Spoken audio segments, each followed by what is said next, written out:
बिस्मिल्लाहिर्रहमानिर्रहीम। आप देख रहे हैं मुनीर टीवी और मैं हूं मलक मुनीर हुसैन। दुनिया में कतील उससा मुनाफिक नहीं कोई, जो जुल्म तो सहता है मगर बगावत नहीं करता।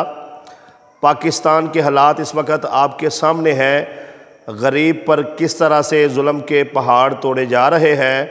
कभी बिजली महंगी की जा रही है, कभी डीज़ल महंगा, कभी पेट्रोल महंगा, कभी दालें महंगी, कभी चीनी महंगी, कभी आटा महंगा।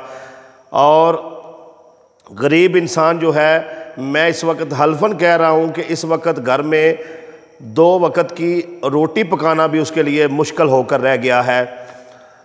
बिजली पूरी ना होने की वजह से मुल्क भर की जो फैक्ट्रियां हैं वो बंद होने लगी हैं। कारोबार को रात 9 बजे बंद कर दिया जाता है। ज़बरदस्ती दुकानें जो हैं वो बंद करवाई जा रही हैं। जो नहीं करता उस पर FIR का अंदराज हो रहा है, जुर्माने किए जा रहे हैं।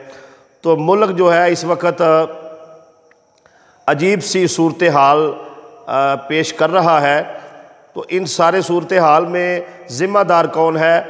वही बात जो इमरान रियाज़ ख़ान ने की है वही मैं करूँगा। मेरा मौक़िफ़ भी वही है कि आज तक जो है हमारे सिक्योरिटी अदारों ने ये कहा कि ये नवाज़ शरीफ जो है ये चोर है, जरदारी जो है वो डाकू है, और इनके बच्चे भी जो हैं उन पर भी, उनके नाम पर भी अरबों खरबों के जो असासे हैं वो पाकिस्तान से लूट मार करके बनाए गए हैं।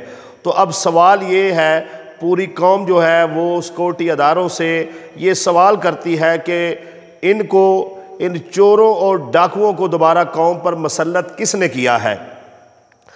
कल एक सहाफ़ी ने जो है इमरान खान के सामने ये बात कही कि खान साहब, आपने इन सिक्योरिटी अदारों पर भरोसा करके बहुत बड़ी गलती की कि आपने जो नवाज़ शरीफ को मुल्क से बाहर जाने दिया और वो बीमारी का बहाना करके यहाँ से निकला, और निकलने के बाद जो है उसने बैरूनी ममालिक से मिलकर पाकिस्तान की मुंतखब हुकूमत के ख़िलाफ़ साजिश की। और एक मुल्क जो बेहतर हालात में था, जिसमें 3 माह पहले महंगाई जो है उसकी सूरत हाल ये ना थी जो आज है, बेरोज़गारी की सूरत हाल ये ना थी जो आज है, लोड शेडिंग की सूरत हाल ये ना थी जो आज है, उस मुल्क को उजाड़ के रख दिया।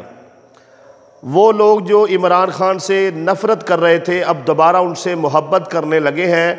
और इस वक्त टोटल अदारे जो हैं वो हमारे सिक्योरिटी अदारों की तरफ देख रहे हैं कि अल्लाह का वास्ता है, अल्लाह के रसूल का वास्ता है, कुछ शर्म करो, कुछ हया करो। मुल्क इस वक्त जो है वो किस हालत में चला गया है। गरीब जो है वो भूखा मर रहा है, लोग खुदकशियाँ करने पर मजबूर हो गए हैं।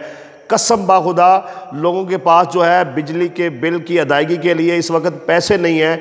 जहाँ पर पहले बिल 6,000 आ रहा था अब 12,000 पे आ रहा है।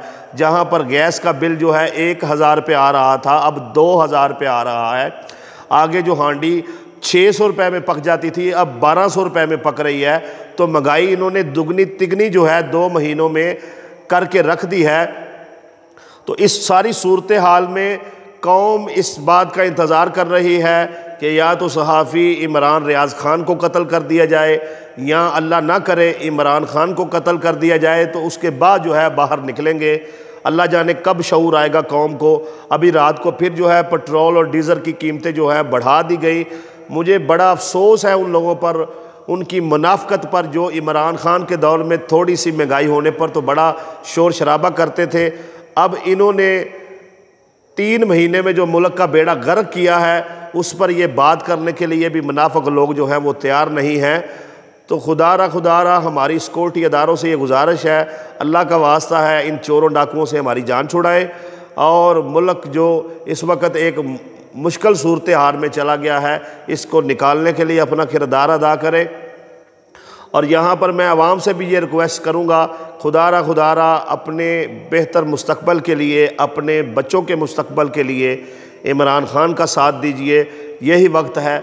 अगर आज आपने हक़ और सच का साथ ना दिया और अपनी हट धर्मी पर अड़े रहे तो यकीन जानिए आपका और आपके बच्चों का जो मुस्तकबल है वो तारीक है। फिर इस मुल्क को मज़ीद तबाह व बर्बादी से कोई नहीं बचा सकता।